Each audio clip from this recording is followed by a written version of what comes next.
It is just about decision time when it comes to whether or not Senate Democrats are going to stand strong or cave in to Republicans and pass a bill that will do nothing but harm the American people.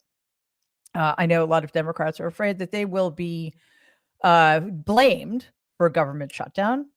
Maybe they will, maybe they won't. Either way, it is literally not their responsibility. So if they're worried about that, then, maybe they should have been messaging about that in advance of this vote.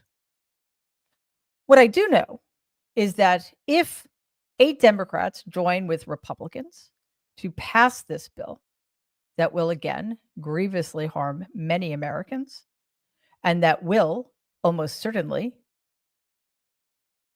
and perhaps permanently dismantle our way of governance, then yes, absolutely, the blame will fall with the Democrats. Let's dive in.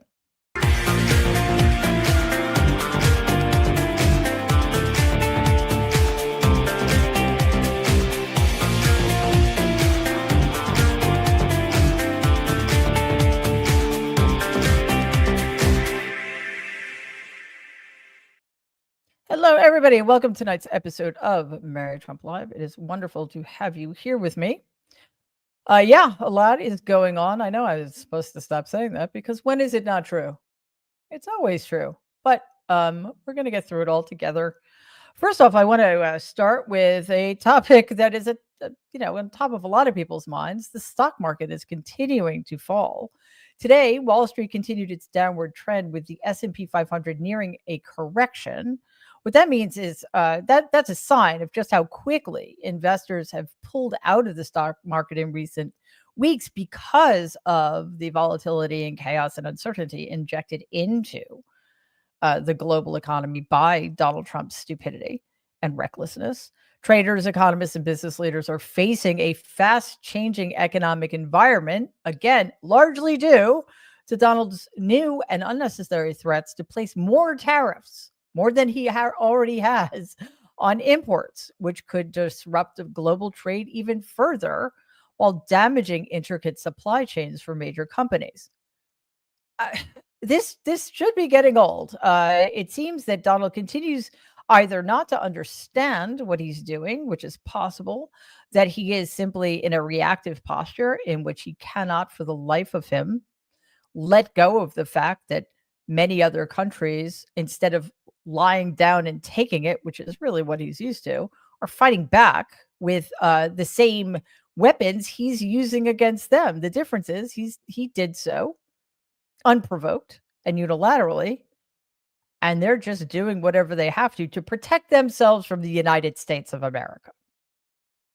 In response to the European Union's retaliation against the steel and aluminum tariffs, Donald is now threatening to impose a massive tariff on European alcohol. That's going to go over well. This morning, he posted this to his failing social media site. Quote, "The U.S. will shortly place a 200% tariff on all wine, champagnes, and alcoholic products coming out of France and other EU-represented countries," unquote.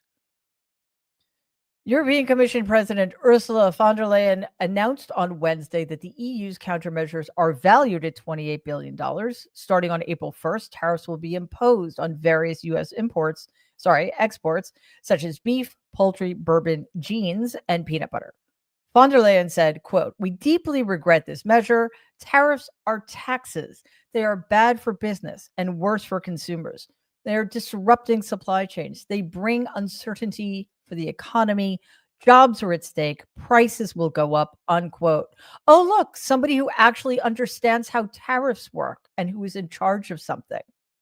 Yeah, and who is doing exactly what should be done under such circumstances. The danger here, of course, is that Donald is an unhinged, unrestrained monster who has literally only one potential response: to add more tariffs, which will create an escalating trade war in which inflation and prices will spiral upward and economies will crash globally. So back to that potential government shutdown. With a Friday night deadline looming, Senate Democrats are considering a bill that would allow a vote on their 30-day funding bill in exchange for letting Republicans advance their 6-month stopgap measure. For reasons I'll explain in a minute, this is a terrible, terrible, terrible idea. Here is Senate Majority Leader John Thune, in case we're wondering if anybody could be as bad as Mitch McConnell. Yeah, the answer is yes, they all are. Attempting to blame the Democrats for the potential shutdown. Take a look. Over on Capitol Hill, lawmakers are staring down a Friday deadline to avert a partial government shutdown. The Democrats need to decide if they're going to support funding legislation that came over from the House or if they're going to shut down the government. So far, it's looking like they plan to shut it down. Senate Minority Leader Chuck Schumer says there aren't the votes to advance the House-passed funding bill, proposing a smaller and shorter stopgap measure instead to give lawmakers more time to negotiate. Natalie Brand, CBS News, the White House. Okay, so before I go on anymore, I just want to let you guys know that we made a video earlier today that goes into great detail about this issue and specifically about how destructive it would be if the Democrats cave in here. If they don't hold steady, then that there will be a chain reaction to that that it doesn't bear thinking about, quite honestly. So just a pro tip for John Thune, and I say this whenever I hear a Republican use the word Democrat as an adjective, you sound like an idiot. Anyway, the House passed a GOP bill which boosts defense spending while cutting pretty much all other non-defense programs, requires 60 votes to clear the Senate. Now, why? Because in the House, all that's required to pass something is a majority of votes, and the Republicans have the majority, a very narrow one, but since the entire caucus stayed together, it didn't matter. They didn't need one Democrat, which meant that they did not have to negotiate with Democrats. Now, Republicans in the Senate also seem to have no interest in negotiating with Democrats, even though they need them. First of all, why are they not negotiating with them, even though they need them? Well, because Democrats have a history of being extraordinarily weak-kneed in these matters, and many of them typically give in out of fear. That would be wildly inappropriate at this juncture, but that is something the Republicans are sort of banking on with good reason. So, because the Senate is not a democratic institution, what needs to happen is 60 votes are needed in order to overcome something called cloture. Just forget I even said that. It doesn't matter. 60 votes are needed in order to, this has to do with the filibuster. Forget I said that too. 60 votes in order to get to a vote. That's how stupid this is. Now, historically, there was some reasoning behind it. This was a way to force the majority to negotiate with the minority. However, when the talking filibuster became eradicated, remember the good old days? I mean, well, were they? I don't know. The olden days. I think the movie Mr. Smith Goes to Washington had a scene about this in it. In order to block something, you had to stand in the well of the Senate and talk forever. As soon as you stopped talking, a vote could be held. Well, under Mitch McConnell, that filibuster was eradicated. Then all you needed to end a filibuster was a voice vote. So that's how we got, I mean, it's a very short and incomplete way of getting to this. That's why we need 60 votes to pass anything. But again, because the Republicans are thugs and seem to think that they have their Democratic colleagues' numbers, they're not negotiating at all with the minority. So they're just going to try to ram this through by hoping that at least 8 Democrats are pathetic enough to fall for it. I mean, some Democrats have legitimate concerns. Forget about, I mean, worrying that the shutdown will be blamed on them is absurd. But some Democrats do worry that the shutdown itself will be horrific for Americans. And that is a valid concern, but in my view, it's also misguided. Why? Because passing the bill itself would be permanent and even more awful. A shutdown would be temporary, regardless of what the Trump regime would try to do in the context of it.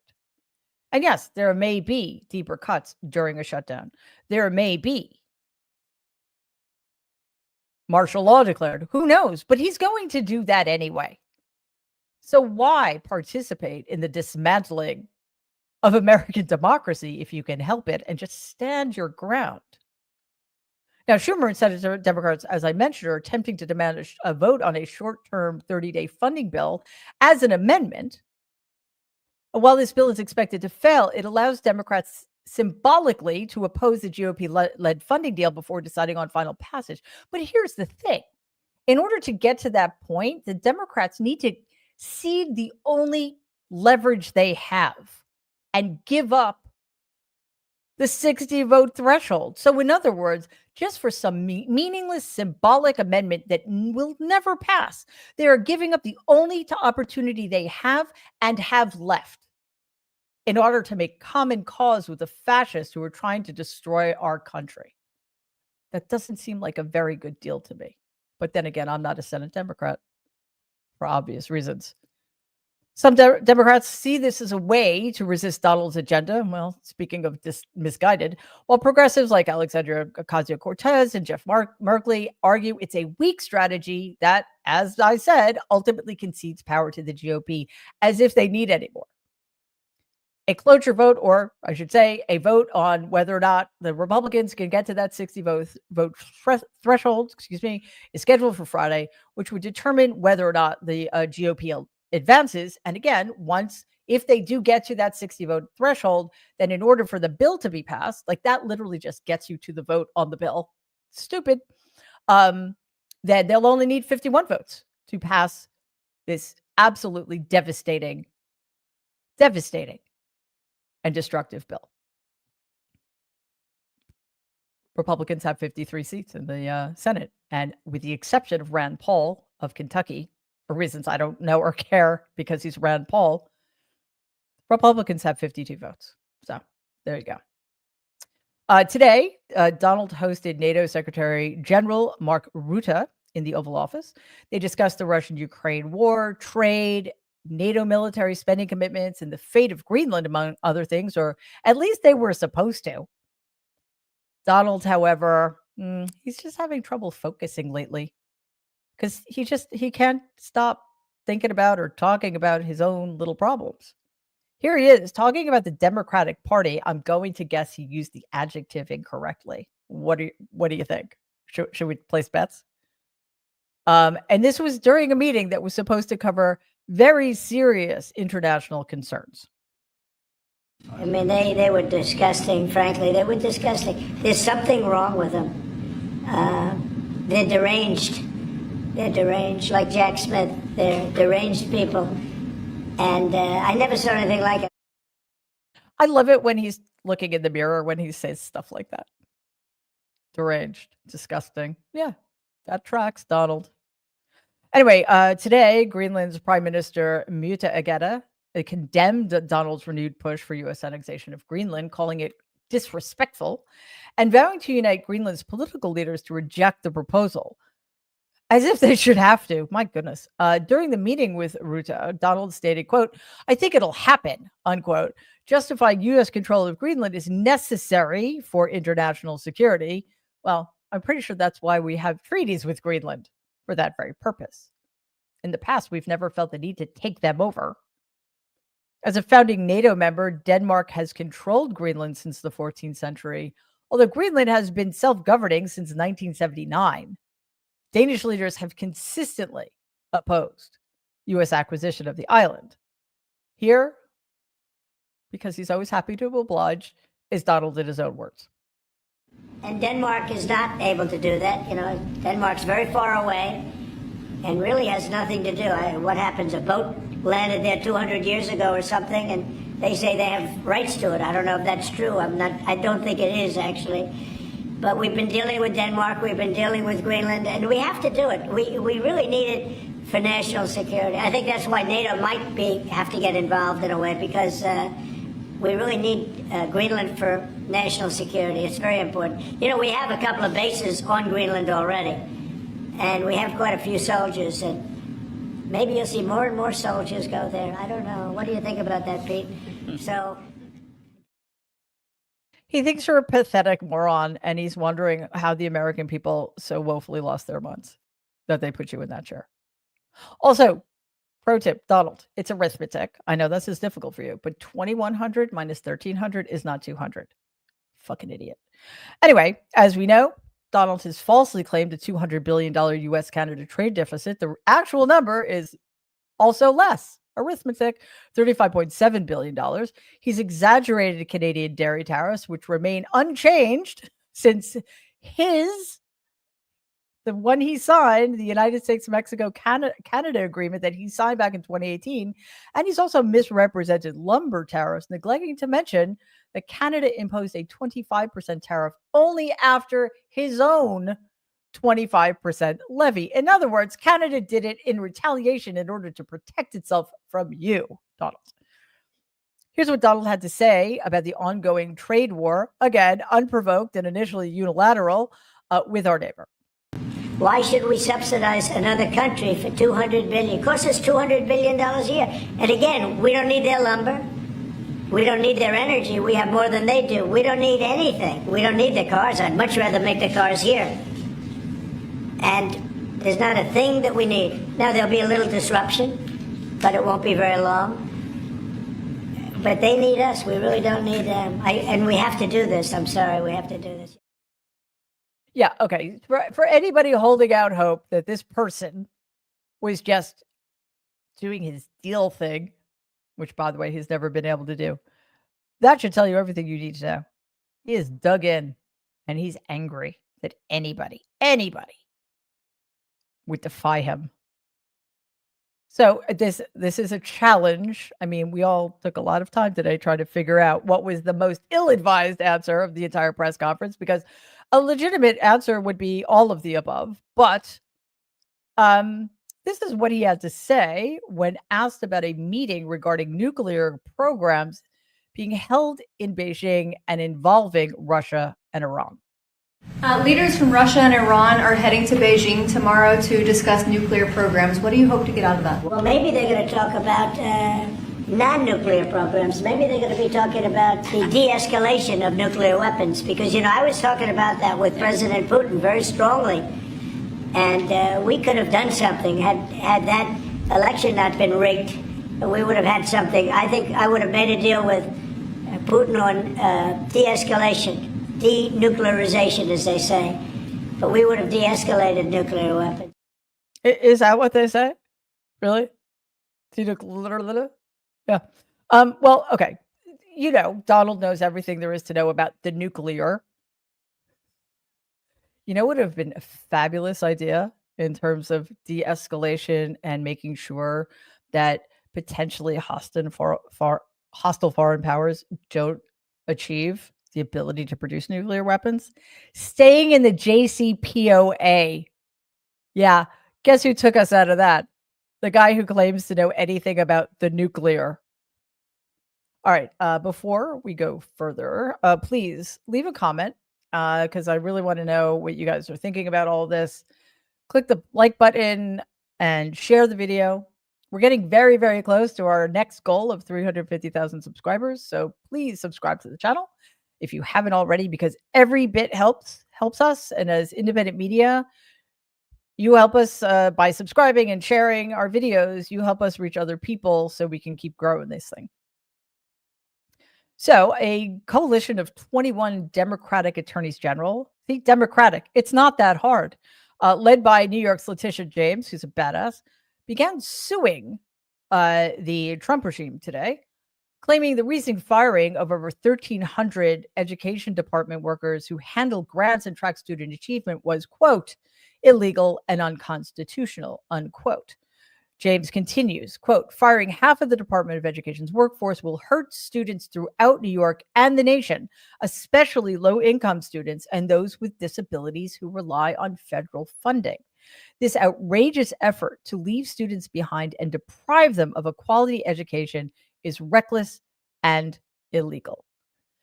Well, so much of what Donald is doing is reckless and illegal, and it is very good to know that so many attorneys general, being led by the most excellent Letitia James, who is refusing to back down from Donald Trump, are leading the charge.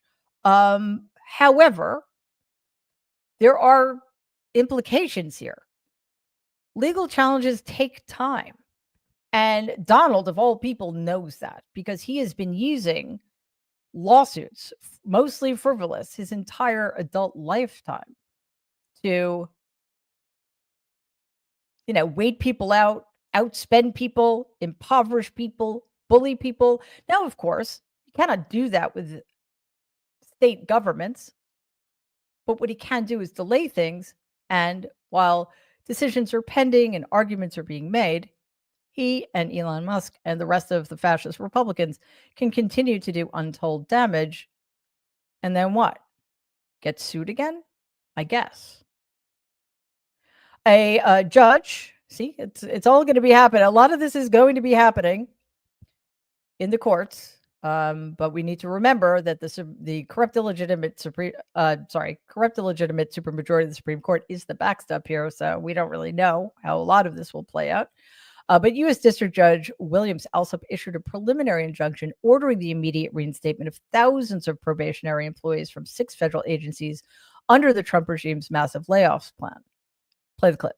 Kira, this is a big deal from a federal judge out in California who essentially issued this scathing rebuke of the Trump administration as it has to do with those nearly 20,000 probationary workers who were fired. Probationary workers are workers who have worked in the government for a short period of time, 1 to 2 years, and following multiple agencies terminating them. The judge says that they didn't follow the proper process, that they've unlawfully terminated these workers because they've said that this was for performance reasons. He said that in a lot of cases, they were not terminated for performance reasons, that they didn't follow the process established in federal law. The judge said that the government used, quote, lies and gimmicks to unlawfully terminate these workers. He's ordered them immediately reinstated. It will be a bit of a process. How this happens, if they're walking into their buildings today, is a bit unclear. But the judge has ordered these government agencies to essentially produce a report in the coming days. Each individual agency needs to essentially say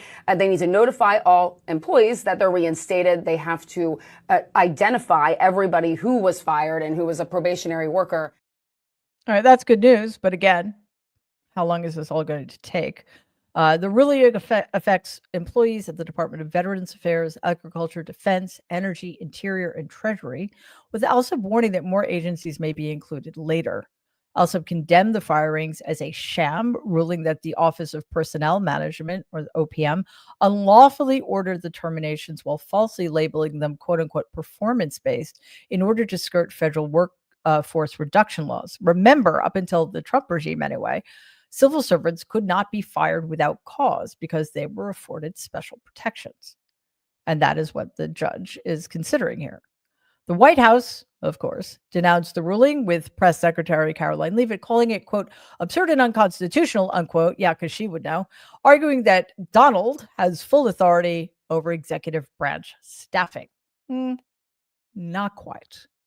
This decision marks one of the biggest legal challenges to the Department of Government Efficiency, the illegal, unconstitutional, fictional agency run by the unvetted, unelected, unconfirmed Elon Musk, which has spearheaded the Trump regime's federal workforce purge, which to date has cut over 100,000 jobs so far.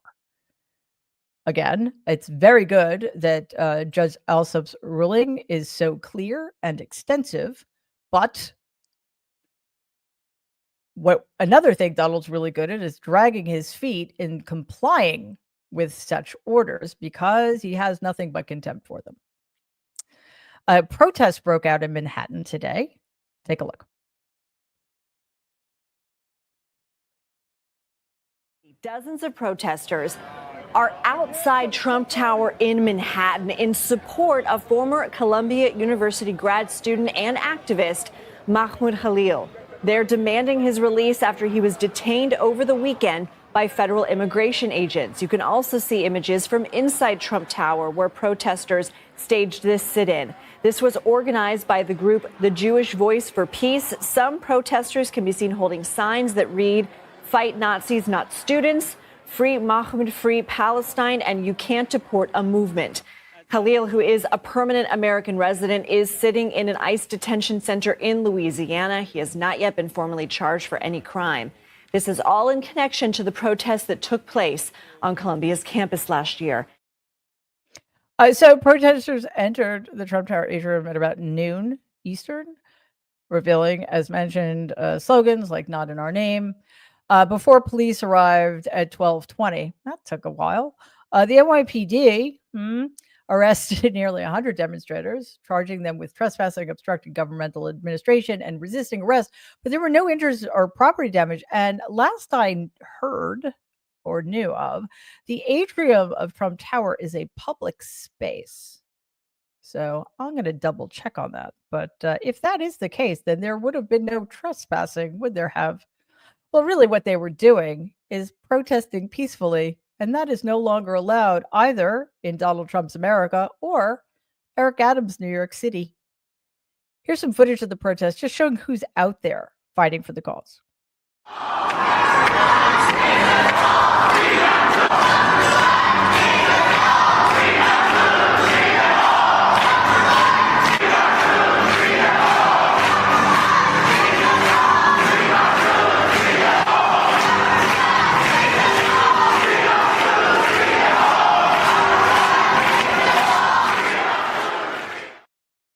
I know I've probably never said this to you guys before, but I really, really, really love my city.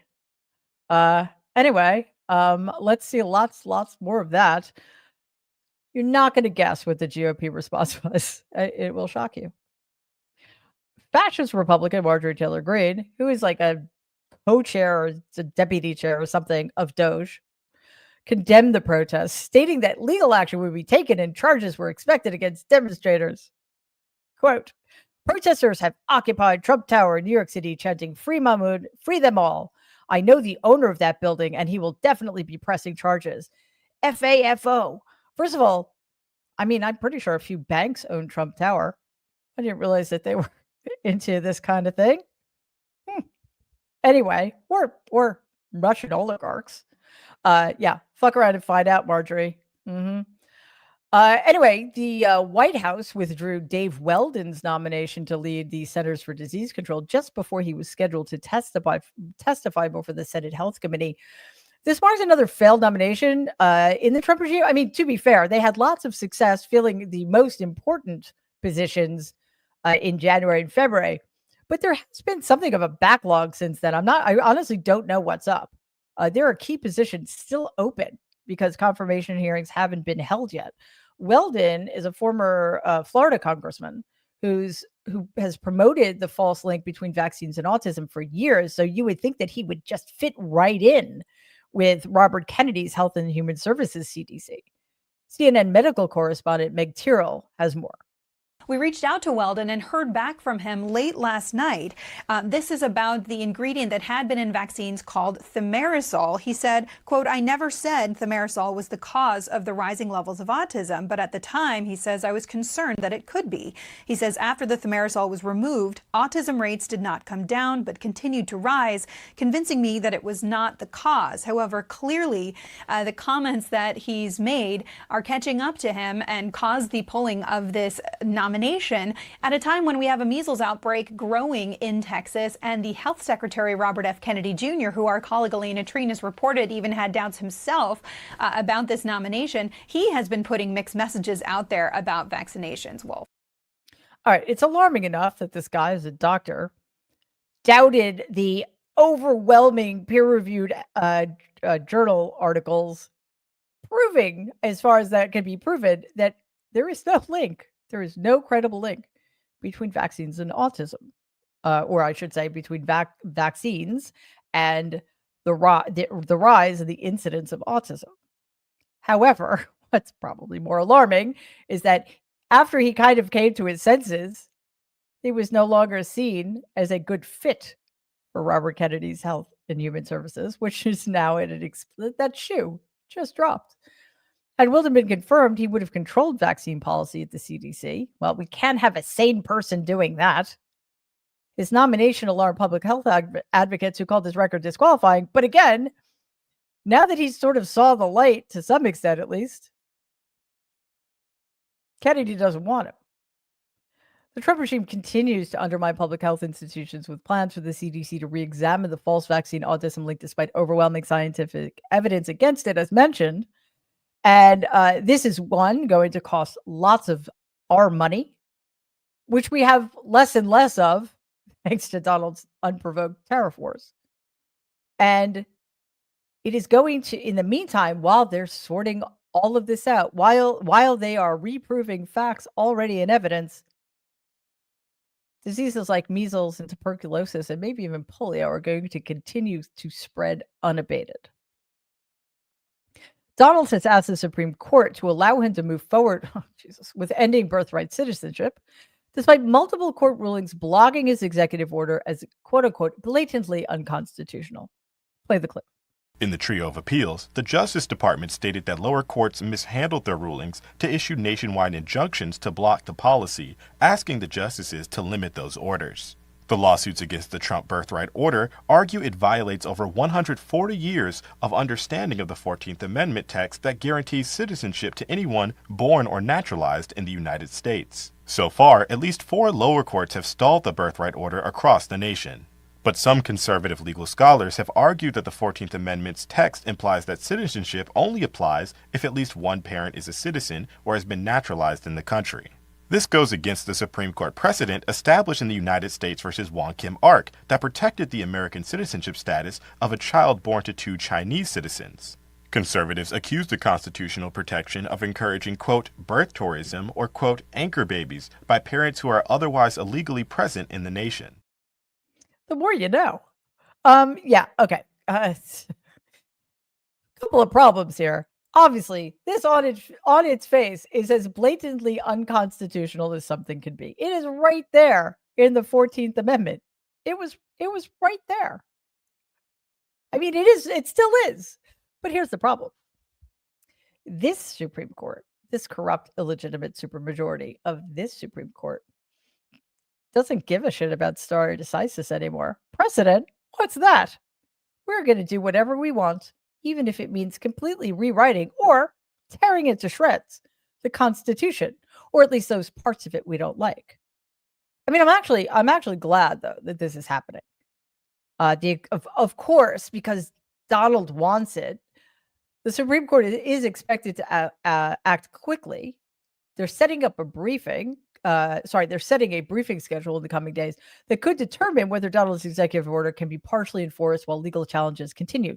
Really, partially enforcing the obliteration of one section of the 14th Amendment. It's actually Section 1 of the 14th Amendment. Well, that's problematic because this should be a 9-0 decision and they shouldn't even be hearing this case. They should just be returning it to a lower court and saying that order stands because this is obscene. This is anti-American and unconstitutional. But no, they're going to consider it. And if you think there's no possibility that this could happen, just remember that this corrupt, illegitimate supermajority of this Supreme Court, all 6 of them, voted to put one man, the worst fucking human who ever walked the planet, above the law and create for him and him alone an imperial presidency. So I'm glad it's happening because we need to know which of these corrupt, vile people is going to vote to annihilate one of the most important amendments ever written to the United States Constitution. I'm pretty sure I know. Putin publicly responded to the 30-day ceasefire proposed by Ukraine. Watch the clip. Ukraine proposed a 30-day ceasefire. Now Russia is responding. President Vladimir Putin said Russia is for the ceasefire, but he wants his own security guarantees. Putin says fighting will only stop when a permanent peace is reached. He also said he intends to keep 20% of Ukrainian territory. Putin said he wants guarantees that during a 30-day ceasefire, Ukraine will not regroup and wants to know who will determine violations of a ceasefire. How about this for a security deal, Vladimir? We will bring you to The Hague gently. monster. Anybody who's okay with this, anybody who's okay with that deal, which Donald Trump will be, is as vile a monster as Vladimir Putin. He is as much responsible for the crimes against humanity committed by Russia as Vladimir Putin is. Donald's envoy, Steve Witkoff, landed in Moscow today for closed-door talks with Putin's aide, but Putin declined to speak with Donald directly. Yanking that leash a little bit, are we? Yeah, exactly. That's how it works, Donald. The Ukrainian president, Volodymyr Zelensky, dismissed Putin's response as manipulative, accusing Russia of stalling peace efforts while seeking to prolong the war. Yeah, because if Putin continues to encroach into Ukrainian territory, and Donald continues to refuse adequate aid to our ally or former ally Ukraine, Russia may indeed gain more Ukrainian territory and then make that part of the deal too. The United States sees the ceasefire proposal as phase one of a broader peace process, but Russian officials have hinted they will push for conditions Ukraine may reject, potentially shifting blame onto Kyiv if talks fail. I have a question for you. How can the aggrieved party, how can the country who was illegally invaded by another country be responsible for the failure of peace talks when they include the aggressor getting to keep the stolen land? Can somebody please explain that to me? And not only that, the aggressor gets away with said crimes against humanity, including the deaths of I don't even know how many children and the kidnapping, the forced kidnapping of children into Russia where they have been disappeared. Can somebody please explain that to me? How in God's name can this ever be Kyiv's fault? Well, let's watch for Vladimir Putin and Donald Trump to explain that to us. Okay. Hello. It's time. Long past time for some emotional support moment. I have a question. Who likes seahorses? I do. They're quite unusual creatures. Like they're really, I mean, honestly, love them. They're bizarre. They're named that because they actually look like horses, little horses. They have bent necks. They have long snouts. They have distinctive trunks. They have tails. I mean, their tails don't really look like horses' tails, but the rest of them, I'm not kidding. It's uncanny. They're actually bony fish, but they don't have scales. Instead, they have thin skin. These kinds of details may be unappealing to some of you, but it's actually kind of fascinating because the skin is formed over bony plates that are arranged in rings, which vary by species, and it helps them provide protection from predators, which is very cool and quite clever. Who knew seahorses were clever in addition to being adorable? They're excellent in camouflage, and they can grow or reabsorb spiny appendages based on their environment. I mean, look how cool that is. Plus, they're awesome to watch. So let's do that.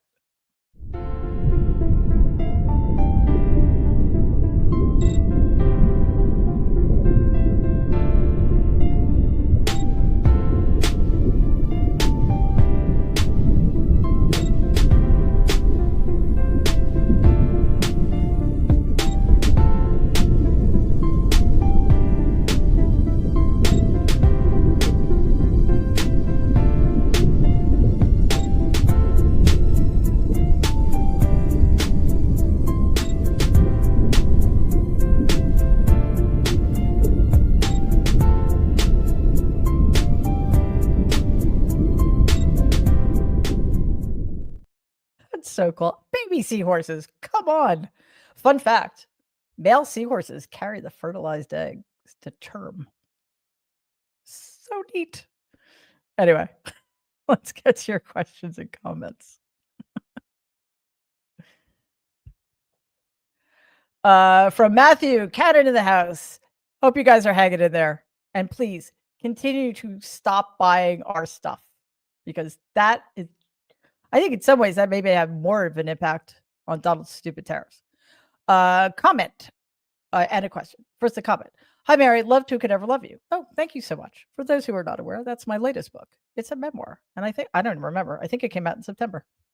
Anyway, I really appreciate that because that book means a lot to me. I describe Donald as the destroyer. He who destroys all good things. Yes, I agree. Or all things good. I agree. You literally could not. You could not fashion a more horrible, destructive human being in a lab if you tried. And Dr. Frankenstein actually did. Question: what outcome is he looking for? Love and appreciation from Toronto, Canada. Thank you, and hang tough. What outcome is he looking for?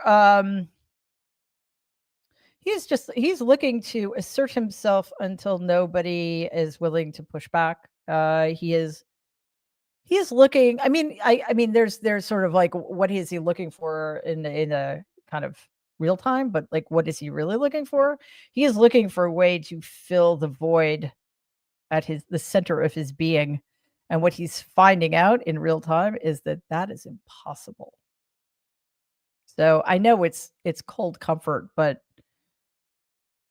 I guess we can kind of hang on to the fact that despite everything, he is the most miserable human being who ever lived. And, I'm totally cool with that. Linda, thank you so much. That's great. Appreciate it. Jody, super sticker, thank you as well. That's great. Kathleen, another super sticker. That's awesome, Kathleen. Thank you very much. Pam, thank you very much. Kathy, thank you so much for that. Comment: my big beef of the day, the USDA cutting $1 billion from food banks and schools. Evil to the core. There should be nobody okay with that. Yeah, there should be. I mean, is Donald any different from what he was back in 20? I mean, he's much, much, much, much, much older, and he's definitely sicker. But like his agenda isn't any different. His personality isn't any different. He's always been this evil and cruel. So at last I checked, like 74 million people were okay with this, even though they say it may not be what they were expecting. What they mean is they didn't think it would affect them. Yeah, that's the find out part. Just saying, thank you as always from Australia. Question: hi Mary, do you think he treated the Irish PM? Loser JD Shamrock stockings notwithstanding. Love from Australia. Keep going. You're awesome. Well, thank you so much. I appreciate that. How do I? Sorry, I misread that. How do I think he treated the Irish PM? Well, he treats everybody like they're his servants. So not well. I mean, these poor people have to sit there with a straight face and listen to his ramble about the most egregious nonsense. So I didn't realize JD Vance was wearing Shamrock socks. Way to go, JD. I mean, that, I don't know what that means, but yeah, Donald doesn't understand anything about diplomacy, statecraft, or being polite, or how to treat guests. KJ Kraft, super sticker. Thank you so much, KJ. Awesome. Dusk, another super sticker. Thanks, Dusk. That's incredibly generous. Thank you very much. Charmin, super sticker. Thank you so much for that. Fantastic. Sybil, thank you very much. That's really generous of you as well. Question, a Trump question. Oh, a Donald question. Sorry. I have to distinguish. Otherwise, I get confused. Do you think this craziness will be expounded by the lunar eclipse tonight? I didn't. How did I not know there was a lunar eclipse tonight? Like, that's my thing. That is not my thing, but could he get more crazy? I mean, I guess we will find out. I don't want to, but I guess we will. Although here's a question. How would we know? I mean, how would we know it's from the lunar eclipse? Just me again. Thank you so much. Comment. Spoke to an informed person yesterday. Good. She thinks Donald will be gone by Christmas. Bit of hope, but it all depends on Americans. That's interesting. That's very interesting. All right. Let's mark that one. I'm down with it, but it also kind of depends on what happens in the meantime. I worry that if we don't get through this quickly, It won't matter who takes over from him, but let's hold out hope. Robin, thank you so very much. I appreciate that. Comment, thanks for all you do, Mary. You're quite welcome. You guys make it awesome to do. Seems like we'll have to fight this battle pretty much on our own after tomorrow. We should create our own party for what it's worth. Well, listen, if the Democrats blow this, then yeah, I think the Democratic Party is over. And that's tragic because they were kind of it. So yeah, we ourselves will also, in addition to everything else we're dealing with, we will have to build something entirely new. And that's a lot, but we can handle it. Just me again. My goodness. Fabulous. Thank you. Question, even while on this cliff edge, what are you grateful for? Question for all. I am grateful for many, many things. But mostly on a day-to-day basis, it's my people. I am deeply grateful for my people. So it's a great question, though. And everybody should think long and hard about it because it's important, especially with everything that's going on. First of all, with everything that's going on, it's kind of easy to forget because it's kind of easy to go down rabbit holes and to, just lose sight of what matters. So reminding ourselves of that is a very good thing to do on a daily basis. Sherry, question. How old were Donald's parents when they passed? Asking for a friend. Well, I have bad news, I'm afraid. My grandfather, who was a sociopath and quite a horrible human being, was almost 93. And my grandmother, I mean, this is good news for me. But my grandmother was 89. And she was also a horrible human being. Which is why, like, one of my theories growing up was that meanness is a preservative. So sorry. Yeah, especially when I think about that in the context of the fact that their oldest son, my dad, died when he was 42. That just does not seem fair. Because it wasn't. All right, Nanner, thank you so much for that. Comment. Please help Susan Crawford, Wisconsin State Supreme Court election April 1st. Musk pouring millions into the MAGA candidate. We need help. Thanks. Yes, please. There are not many races, not many elections in 2025. It is an off year. However, there are some we need to pay attention to. There are a couple of gubernatorial races, New Jersey, Virginia, and one other one I can't remember off the top of my head. And then this one. We know how important the Supreme Court of Wisconsin is. Because we went through this last time. The difference last time is we did not have Elon Musk throwing untold tens of millions of dollars into what for most people are obscure races. So thank you for that plug and reminder. Because that is not far away. We're 17 days out from that. 18. Sorry.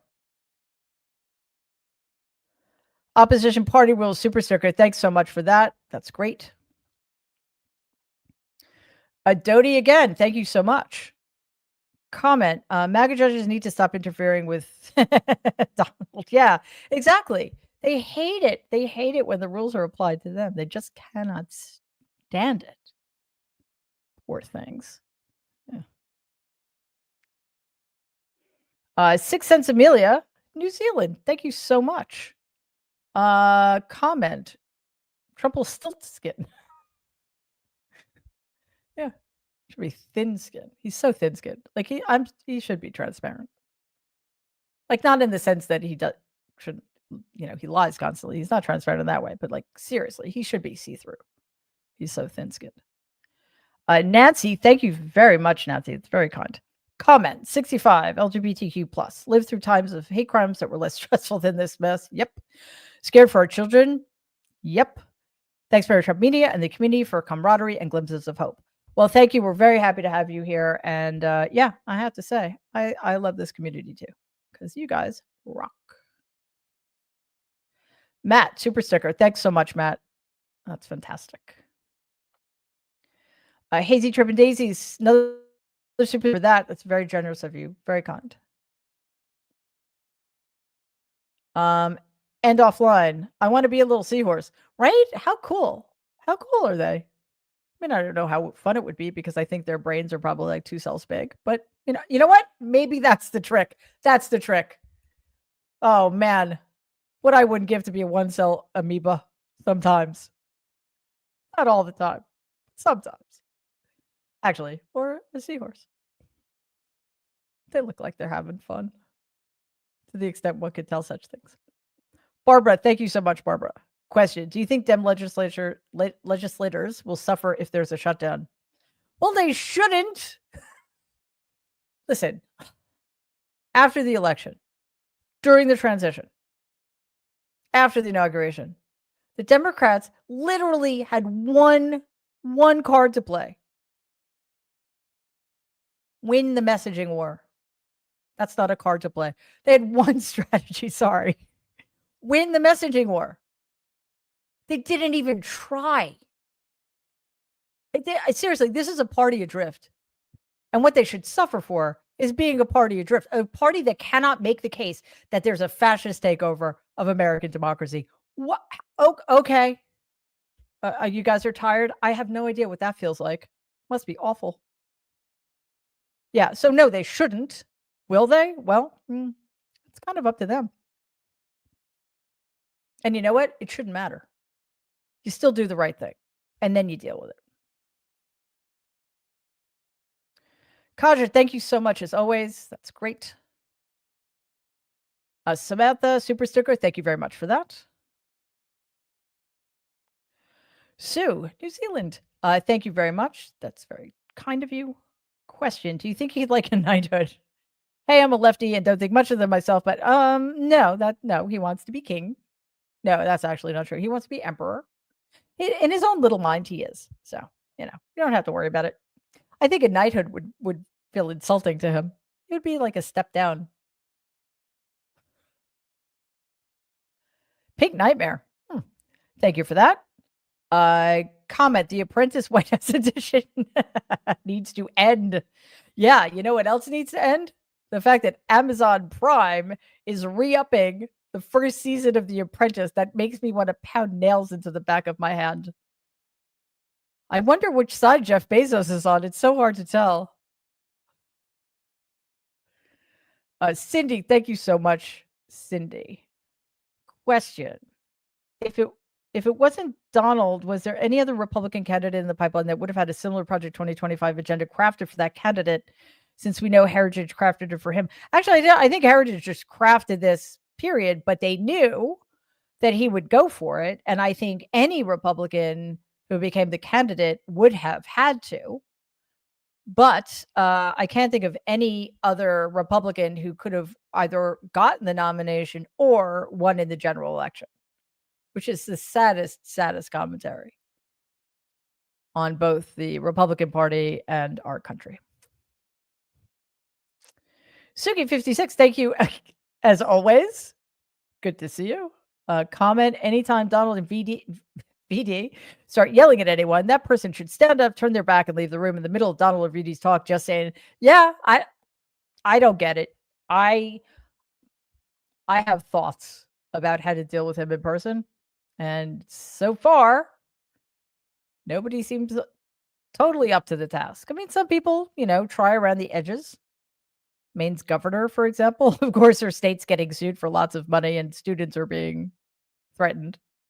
With the education department in May, I think, is the so-called, what's his name? I can't remember. Anyway, the DOJ, I think, at the behest of Emil Bove, who's the acting deputy director, has launched 6 lawsuits against Maine for its policy on transgender athletes. So that's what happens.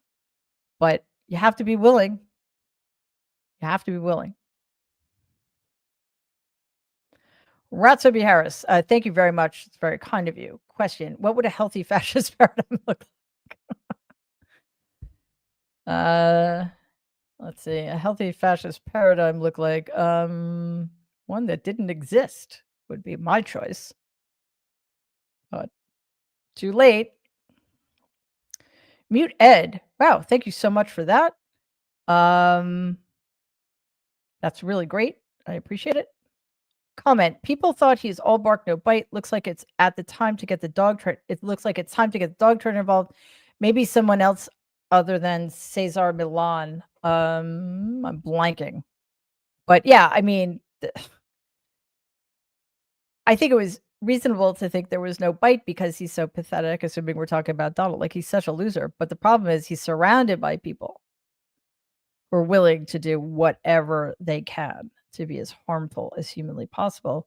And because he's a pathetic loser and has no real strength, he's willing to allow that to happen on his behalf because it makes him feel tough.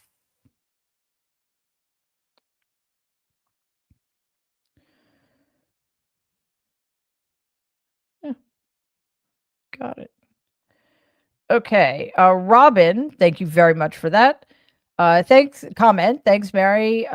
You make this world a better place. Love your incredible advocacy. Thank you very much. That's very kind of you, and I really appreciate it because, yeah, we try. We try really hard around here. So thank you. Imagine Peace super sticker. Thank you. That's very kind of you. Thank you very much. Samantha, thank you so much, Samantha. Comment, thank you for your voice on this channel. It helps tremendously to have this outlet to listen to in these troubling times. Well, then, we're doing our job because that's what we aim to do every day, to try to, obviously, to tell you guys the truth and to keep you as informed as humanly possible, but to take wherever possible, to take some edge off because things are difficult. So thanks very much for that. Loves my dogs a lot. Thank you so much as always. It's extremely kind of you. Question. Hi, Mary. It seems like everyone with the last name Trump inherited the crazy gene in your family and they married people with the same gene. How did you end up being a normal productive member of society? Well, I think normal is pushing it, but I'm sane. So that's a plus. I don't know, honestly. I mean, I have theories, but it would take a while. I wrote a book about it if you're interested. Basically, something else I'm grateful for. I'm not like them at all. One of my theories, this I can explain simply, is I believe that I was found under a rock. And I was quite disheartened when I discovered my birth certificate when I was a kid, because that sort of dispensed with that notion. But I cling to it anyway. Just me. Thank you again. Very, very generous. Got a comment. Got a friend who says we're all just different flavors of alien bubblegum. Ooh. Question. What flavor is Donald? No one's buying it. I don't want to know. I'm very sorry. I don't want to know. Hopefully, none of us will ever find out. Raj, 1200. Thanks so much for that. That's really kind of you. Comment. Hey, Mary. Donald is seemingly stepping up his Greenland annexation rhetoric. He did so today with NATO chief Mark Rutte. Question. Why is he so obsessed? It's really scary. He needs to back off Greenland because nobody's stopping him. Nobody is. Like, Donald is an extraordinarily acquisitive person. Like, he's greedy. He needs stuff, right? Mostly money. But now that he has power, he wants more. And he's really vindictive. Also, he's in Vladimir Putin's back pocket. If Vladimir Putin wants Greenland, well, Donald's going to get it for him. So let's have no illusions about that whatsoever. And it is really scary. It is really scary because he's alienating our allies, perhaps irrevocably. And, it's going to suck when we find ourselves through this and alone in the world. But honestly, that is the strategy that should be happening right now. We should be isolated from everything and everybody so we can do as little damage as possible. That is a sad reality of being in America today. But let's hope for the best on Friday. Let's hope the Democrats come to their senses and understand what the game is that's being played here, because thus far, not enough of them seem to. But keep calling them. They're listening. Democrats were holding town halls yesterday. They want to know what people think. I'm not entirely sure why they don't know what's going on. But apparently they need to be informed. So let's do that for them, okay? And then when the time comes, let's get better Democrats. We need to. All right, that does it for us. Thanks to everybody on YouTube who's watching. Thanks to all of those intrepid Twitter people who find us somehow against the odds. To all of my Substackers, thank you for joining us for this live stream, and to everybody listening on the podcast. For those of you who don't know, Substack is a platform on which I have a newsletter that I've had for almost over 3 years now. It's called The Good in Us. You can check it out. Awesome community over there. So it's free to subscribe if you're interested. And let's see. Thanks to everybody who leaves comments. They really, we really appreciate them. And of course, to our super stickers and everybody giving us gifts. I promise you, as always, that it is going to a very good cause. We're trying to grow here. We're trying to reach as many people as possible. We're trying to get every day, get better at what we do to help keep you all up to date on everything without freaking out to the extent that that's possible. Thanks to our awesome moderators for keeping this place awesome. And of course, thank you to my just sort of unimaginably brilliant team who does this every day in a way that just makes it really easy for me to keep going. So thank you guys. I always appreciate it. And that does it for us. I will be back. I think tomorrow's Friday. Yeah, tomorrow's Friday. Oh my God, it's tomorrow. Tomorrow is the vote. Jesus, I thought it doesn't matter. I never know what day of the week it is. Tomorrow's Friday. So I'll see you back here tomorrow night at 6 p.m. We will have news, undoubtedly. That's Eastern time. And just a reminder, we've got videos dropping every day. As I mentioned earlier, we have a video specifically about what's going on with this budget fiasco, debacle, tragedy. I do some really deep dives. So I do think that it's worth checking out, especially before what happens tomorrow. And I will be back here Monday night for Mary Trump Live. Plus videos dropping throughout the weekend as well. And oh yeah, tomorrow. Shit. See, it keeps happening. Sorry. There's no reason I wish it were Friday already. I just keep thinking it is. And then I don't. Tomorrow night, 6 p.m. Eastern. In the meantime, everybody, please stay sane. Stay saner than I am. And be safe. And be kind.